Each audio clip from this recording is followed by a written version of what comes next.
Good morning. I, as the speaker of SMA Negeri 2 Kota Mojokerto, here as the opposition side of the House of the first motion, I will proudly oppose this motion.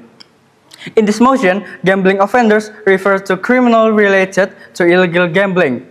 So gambling offenders here are are absolutely harming the law. So we believe that any criminal, including gambling offenders, should get punished equals to its impact given by the perpetrators. In this case is gambling offenders. Well, gambling itself will bring a bunch of negative effects, as we know that gambling nowadays are manipulated by the owner of the gambling. And most of the time, the gamblers will experiencing big loss.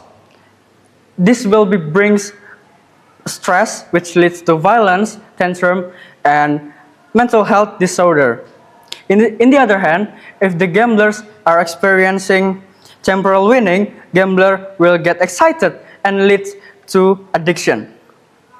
And the cure for this addiction are the feeling of deterrence, which leads to my first argument: social service and training are not effective to bring deterrence. Why? Social service are considered lack of deterrence by the perpetrator because it is seen as an easy task to do over deterrence while they are being in jail or imprisonment. Skill training, on the other hand, is a good option if the perpetrators or criminals is lack of education and doesn't have a job. In reality, almost of the time, the gamblers are educated. This is surprising that almost of them already have a job to do. We cannot generalize all the gamblers are uneducated and unemployed just because they're doing gambling. This is proving that by data, only 50% of the gamblers worldwide are purposing on money-oriented. This is proving that gamblers' purposes are mostly on curiosity and diverse, which is why we believe that social services and skill training are not more effective than imprisonment because it's lack of deterrence. Moving to my second argument, oversimplifying punishment for gambling offenders leads to legal defect. Oversimplifying here refers to make an easier punishment for gambling offenders, which will lead to legal defect. By the lack of deterrence of replacing punishment, which is social service and skill training, criminals will have no hesitation and feeling of guilt to repeatedly do the crime again and again. This legal defect causes inequality inequality of punishment with other crime. In the example, thefts are punished by fine and imprisonment. Drug addicts are punished by fine and imprisonment.